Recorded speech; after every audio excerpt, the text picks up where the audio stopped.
Hey guys, this is Austin. This computer is making me money right now.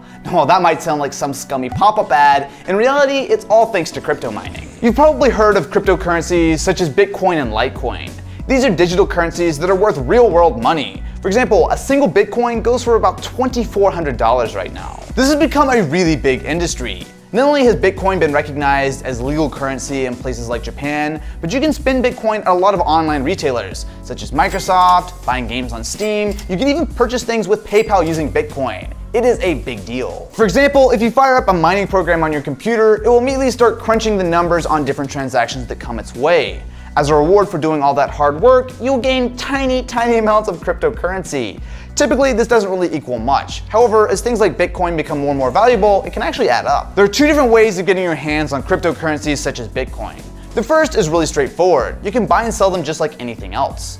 So the market will go up and down, and it does that a lot. But the theory is you buy them for cheap, sell them for more, and you make a profit, just like the stock market. The other is by mining. So every transaction is public. So what that means is that some computer has to do the work of deciding that, hey, someone has money, it needs to go to the other person, make sure that's a legit transaction. In the early days, you could use an ordinary gaming PC to mine Bitcoin, but as it's gotten more popular, and more importantly, there's more and more competition for mining, it is pretty crazy to use a standard gaming PC to mine Bitcoin today. There have been other cryptocurrencies that have sprung up over the years. So back in 2013, I had a few different Litecoin mining rigs set up, and generally speaking, if you have a PC with a solid GPU, you can make that work. However, the issue is, as things get more and more popular, people design what are called ASICs, which are literally custom designed chips that are purely made to destroy a PC at mining. Today though, crypto mining has seen a major resurgence, and a lot of that is thanks to a new option called Ethereum.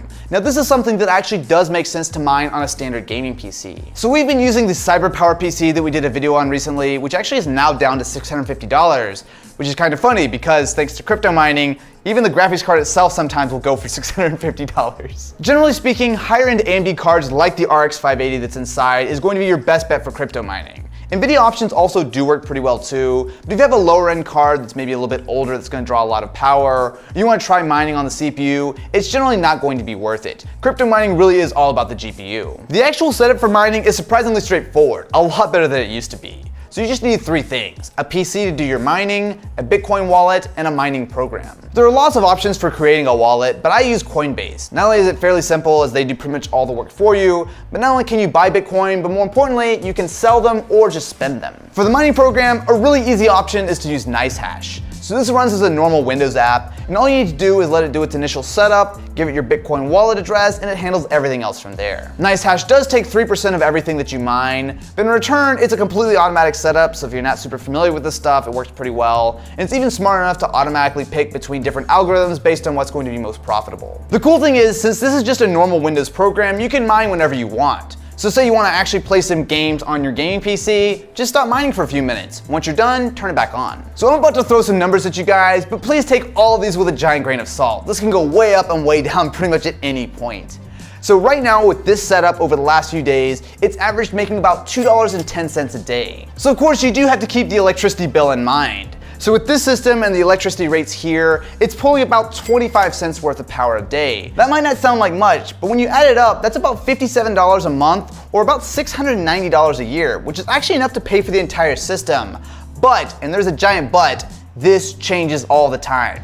Seriously. So just today as we've been filming this video, prices have changed a lot. So earlier this morning we were making about $1.90 a day. However, right now we're doing about $2.31 in mining. It really does change on an almost hourly basis. All of this is just an example with this single graphics card inside this system. So if you have a really beefy system with say a pair of 1080 Ti's, you could be making a lot more money. On the other hand, if you have an older graphics card, it might not even make sense to mine in the first place. So there is a cool calculator, and I'll have that linked in the description, where you can plug in what your hardware is, and it will tell you roughly about how much you would make per day. What doesn't really make sense is going out and buying a bunch of hardware just to start mining.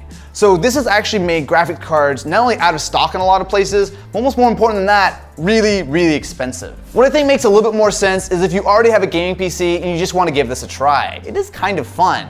The thing you need to keep in mind though is that this is going to be essentially running your GPU at 100% 24/7. It's not necessarily going to immediately break or anything, but it will definitely shorten the lifespan of your card. This definitely isn't for everyone, but as a nerd, there's actually something kind of fun about this. So what do you guys think about mining cryptocurrencies? Let me know in the comments below and I will catch you on the next one.